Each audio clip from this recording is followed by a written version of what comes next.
I Mhm. think that because it was their first time, definitely some format questions, definitely some things could be improved with the format. And the players also, I think, mostly would agree with that, that the 2 day preliminary of Rapid for basically not much, like Yeah. we didn't play for much, was a bit unusual. And and then But like five players, given the sorry. format, given it being chess, freestyle chess, or chess 9LX, or chess 960, however you want to call it, given that, didn't you feel that those 2 extra days for playing, for pretty much sitting in the tournament and not much, would you say that helped you ease into the new format? Okay, but let's look at it. Yeah, sure, you could say that it's sort of easing into the format, but it's also 2 days. It's not like one day of blitz. It's Yeah. two full days of rapid, 6 hours a day. One day we played. That's quite a lot. It's not like entire. And of course, you still want to play well. You It's don't want to give zero competition. effort. Yeah. Yeah. So it is a bit energy draining. And then at the end, let's say Noterbeck wins, and then he feels like, what did I really gain out of winning? Okay, he played Ding, so he can say, yeah, this was in this time when Ding was not in shape, probably the match that he would be happiest to play, that he would play rather play Ding than someone else. Well, maybe. I'm not 100% sure, but maybe that's how he felt. But if you look at the rest of it, like normally the higher up you get, the more advantageous it should be. Hmm. But Ali Reza got fourth, and he plays Magnus, who got fifth place. Yeah. And that is objectively a worse pairing. And we can just say there's nothing to discuss who you're more comfortable against. It's worse. It's more difficult to play Magnus than it is to play, for example, Keimer. Yes. And let's say Levon played Keimer, getting seventh place. So it was better to get fourth place or seventh place. Well, objectively, we have to say that it's better to get seventh place, which is just strange. Hmm. Of course, you can say, yeah, this happened because Magnus underperformed, and who can predict that? Hmm. But then it's basically going to be like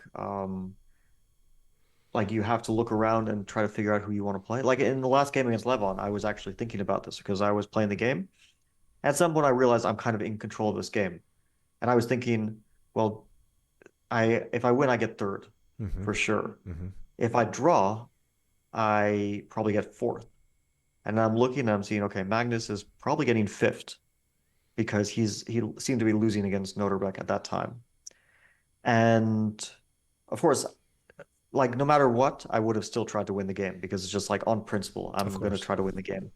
But I was having these thoughts during the game, like it's weird if I win and then I get a harder pairing than if I drew, right? I mean, this Hmm. doesn't really add up logically. But in the end, it was in fact true that I won. I got third place, but there was some scenario where let's say I draw, I get fifth place, and then I win, I get fourth place, and something like this where it's actually better to draw than to win. And I think my third place in the rapid ended up being quite a good pairing, but of course, I think that it should matter more. Like you should get some advantage for winning. Like Noterbeck should have had some advantage, not just that he plays Ding. Maybe the way Ali they do Reza it should, in with the qualification for the play-in, during the Champions Chess Tour, where you actually get to choose if you choose who you want to play. For example, in the yeah, I mini thought about matches. this, but this also has a big, this really, this means that fourth place is again very bad Hmm. because this doesn't give fourth place a choice. You would think that the first four players choose, but what happens is only the first three choose. Correct. So the first one chooses. Let's say it's Norbek. Let's say he decides to play Ding. Second one chooses it's Keimer. Let's say he decides that he wants to play Gukesh, for Sure. example. Then I'm third. I Hmm. decide that I want to play Levo. Hmm. Fourth gets Magnus. That's it. Yeah. Yeah.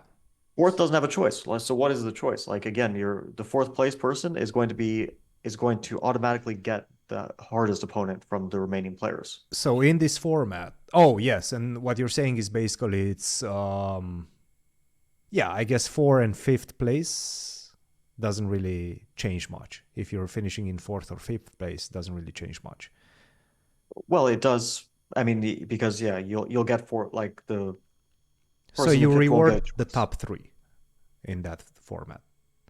Yeah, but actually fifth place might be better because then like let's say if an underdog gets in the top three, then you could get picked by an underdog. But in fourth, you're automatic. I can give you another example, which I was talking to Vincent about this stuff. I was talking to a bunch of the players about this, but Vincent in particular gave an example from his recent Champions Chess Tour, and then he just got Wesley because Mhm. he had to pick, and Wesley was the only one there. So Wesley was in the bottom half, so he gets basically the hardest opponent out of the potential picks. And and then he gave me an example. He was like, well, to qualify for Division One, because of this format, I had to beat Wesley, and then I had to beat Ali Reza, and I had to also win a match before that.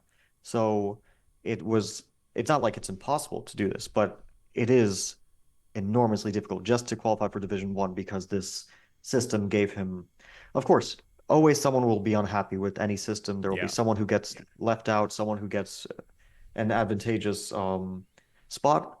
But I think if we can't find the perfect system, we might as well not waste 2 days playing rapid chess to decide this imperfect system, right? Yeah. We can play one day of Blitz. That's what I was suggesting. That's One basically day of what they do Blitz, in Norway, right? yeah, and Norway same chess. thing. Yeah. But instead of 2 days of rapid, you play one day of Blitz. It's a bit because we're not like playing for money, we're not playing for rating, we're not playing it ends up being a little bit for nothing, you could say, for for the spectators, I guess, but But you from could say that you're not playing for nothing right now, but give it a few more years. And, just like Rapid and Blitz weren't as weighted, 5, 10 years ago, nowadays Rapid and Blitz is extremely important, maybe on par with classical chess. Give it 5 to 10 years. You have this guy, organizing his tour. Maybe some other organizers are going to pop on the scene. Maybe FIDE is going to get involved. They're going to give the reins to the Chess 960 or like Freestyle Chess World Championship. There were some discussions on Reddit that they might offer the World Championship to Jan Bittner.